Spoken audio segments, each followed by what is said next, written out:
Hi, I'm Joe Oliver. I'm a clinical psychologist and I'm also an ACT therapist. And today I'm going to run you through the concept of psychological flexibility.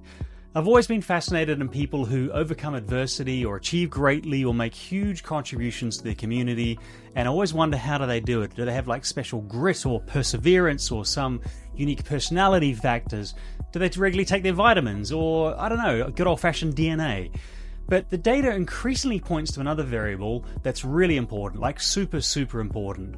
Psychological flexibility is a core concept of the model of human psychology, acceptance and commitment therapy. And really simply put, it's like duct tape, really handy and super versatile.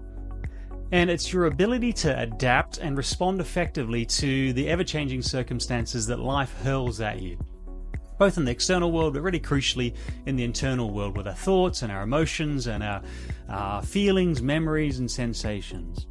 So, like imagine you're a high-performance athlete and you've got muscles that you develop to be really strong, and you need that strength quite obviously.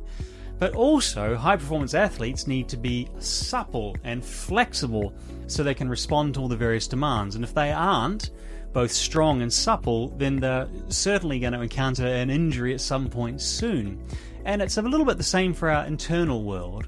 So gone are the days when it was all about kind of like mental strength and toughness and being made of iron with no feelings, which all seems kind of a little bit robotic. These days, we now know that we need this ability to be present in the moment and have this facility to be able to open up to our experiences and therefore adapt our behavior based on what the situation requires and affords. And that is psychological flexibility in a nutshell. Okay, so let's look at the research data. Psychological science is far from perfect, but it's not crystals and woo-woo. Research nerds, myself included, have dedicated a lot of time to the careful study of things psychology and found some really interesting findings. Research shows that people who are higher on psychological flexibility are better equipped to manage things like stress, to handle anxiety and depression more skillfully, and manage physical health problems better, and are generally overall more resilient. They tend to perform at a higher level in things like sport and art and music. They're stronger, faster, they can jump tall buildings. Well, obviously not, but you kind of get the gist of what I mean. It is like a superpower, and it helps us enhance all the things that we humans do. Okay, so maybe I can just now see if I can break down what I mean in terms of psychological flexibility, and I'll do this by giving you an overview of the 6 key processes that contribute to it, and this will give you a better feel for it. The first up is acceptance. No surprises there, the name is in the title, and it is acknowledging your thoughts and feelings, even the uncomfortable ones, without trying to fight with them or get rid of them.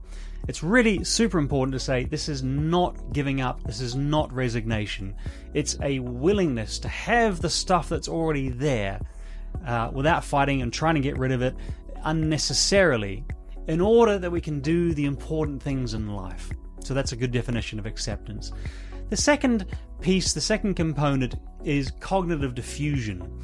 And it's a made-up term which talks about the notion of being fused together with our thoughts. And when we're fused together with our thoughts, it becomes really hard to sort of see them for what they are. Cognitive diffusion is when we learn the ability to step back from our thoughts and kind of just see them as, mental events, maybe true, maybe not, just thoughts that maybe we need to attend to, but not necessarily. And when we learn this ability, it can be a massively powerful antidote to worrying and rumination and all the other kind of junk that our minds serve up on a day-to-day, hour-to-hour, minute-by-minute basis. Third process is being present. And this is this ability to be mindful, to be landing in the here and the now rather than getting caught up in our minds in the past or the future. This ability to appreciate what is rather than what our minds say it is. The fourth process is a self as context, and this kind of like a complicated sounding term is really quite elegantly simple, and it's this notion of recognizing that you are not your thoughts or your feelings, you are rather an observer of them. So rather than the stories we tell ourselves about who we are, like I'm no good, or I'm the best, or I'm a failure, rather than getting attached to these kinds of a self or identity that's bound up in those, we just kind of notice those as parts of our experience that come and they go, a little bit like the sky and the weather. The sky is this container for all the weather, and all the weather comes and it goes in and out. The fifth process is values clarification. And this is a really key thing about identifying what's truly important to you, what really matters to you deep down, and where your purpose in life comes from, and then aligning your actions with those values. So questions like, what do you care about? What really matters to you? Like, in this moment, could you let those guide your actions? And then tied to that is this notion of committed action, where the rubber really hits the road. That once we've identified our values, we use those as a guide to influencing our direction forward, taking steps to our goals, the things that matter to us, and particularly persisting even when things are kind of tough. Psychological flexibility and cultivating it, no surprise, it takes some practice, like anything. But it's like a skill, like playing tennis. Once you practice it, you get better and better at it. And taken together, the more aware you are of your thoughts and emotions, the better you learn to embrace them rather than fighting against them, and then to learn to respond to them with acceptance and with compassion. And by focusing on values and committed action, that's when we can begin to create this life that is meaningful and fulfilling. And you can sort of see in the way I'm talking about this, I hope that you can see it's like this far cry from an old school approach of like, a stiff upper lip or just push on or buck up and carry on. It's a very different, radically different, I would say, way of responding to our internal world. Let me give you an example. If I could, I usually find that it helps me get a sense of a concept when I have an example. So imagine for a moment, I've got this big presentation coming up at work, and it's a really big deal. Like, if it goes well, I could get a promotion, I could get a raise, and all sorts of good things, accolades could come my way. But my mind, being what it is, has dozens and dozens of reels of catastrophic outcomes about how it's going to go wrong, I'm going to forget my lines, my boss is going to hate it, all lined up for me and just playing them relentlessly, typically 3 o'clock in the morning. And maybe it's not quite 100% specific how it's going to go wrong, but I just have this sense it's really, really bad. And as you can imagine, I am feeling anxious, I'm feeling stressed, and I'm feeling worried. Now, if I'm not the most psychologically flexible individual, then I might go about this in a very rigid and narrow way, which is to say that whatever shows up, whatever emotions show up, I'm not going to be very flexible, and I'm probably just going to want to do my usual thing and trying to get rid of them. I might then excessively over-prepare for the presentation. I might berate myself and criticize myself and say, it should be better, faster, quicker, it's got to be the best. Or, I just might leave the presentation altogether, try and get out of it, or just quit my job. Now, let's just rewind that scenario a little bit, and this time imagine that I am a psychologically flexible person. I'm emotionally agile and supple.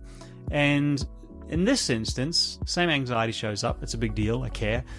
It's kind of scary. But rather than getting kind of rigid and narrow, I do some different things. So, for example, I breathe into my anxiety and just kind of make some room and space for it. I say things to myself like, my mind starts getting a bit critical or catastrophic. I say, thanks for looking out for me, and thanks for trying to kind of look out for the threats that might be coming my way. Thanks, mind, for trying to help. I might say things like, this anxiety, it's a sign that I really care about this. Like, I want to do a good job. I take a deep breath and I be kind to myself and I say, I'm going to do my best here. I know my stuff. Okay, so I guess a good question is then, how does one learn to do this, to become psychologically flexible? Like, does it take, 20 years on the couch in therapy, or do you have to buy all the latest Amazon best sellers in the self-help section? Well, not necessarily, and I'm going to give you 4 practical, I think fairly straightforward, easy tips, and these are the things that I use myself every single day. The first is to practice mindfulness, and I would suggest doing it a little bit every day. You don't have to do anything grand, it doesn't have to be meditation, just learning to step out of automatic pilot and not get routinely caught up in your busy mind. Here's a few simple steps. Notice your surroundings, notice your environment, what you can see, hear, taste, touch, and smell. Notice what's going on through your mind, the quality of your mind, the particular thoughts. Notice what you're feeling, what's going through your body in terms of your emotions, your internal state and world.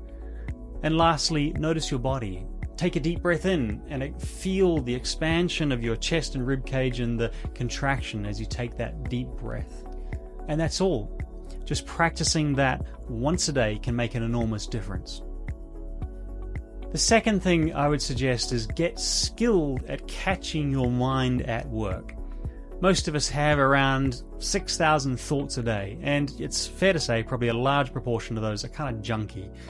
But if you let them guide your behavior because you're not aware of them, they can be really influential. Catch your thoughts, just notice them, and you might find you don't need to engage with them. You can just simply let them go. The third skill is to be good at your emotions. Work on your black belt, and there's a few simple tips to do this. First of all, get into the routine of noticing them, observing them in your body. And remember, as you do that, that typically are there for a reason. You might not know the reason, but they're showing up to try and give you some information. As you experience them, see if you can be kind to yourself and them. So rather than fighting them or pushing them away routinely, just simply allow them to be there, because they already are. The fourth skill I would encourage you to get good at is noticing and focusing on your values. And as you do that, see if you can bring your actions into alignment with your values. And it doesn't have to be anything grand. It's a simple question like, what matters to me in this situation right now? And if I was to take action in line with my values, what would I do? So I guess to summarize then, I would say psychological flexibility can be a really important key to unlocking potential. And by cultivating this essential skill, you can navigate life's challenges with more grace and find meaning and purpose, and ultimately live a more fulfilling and enriched life. So, why not start your journey towards psychological flexibility today?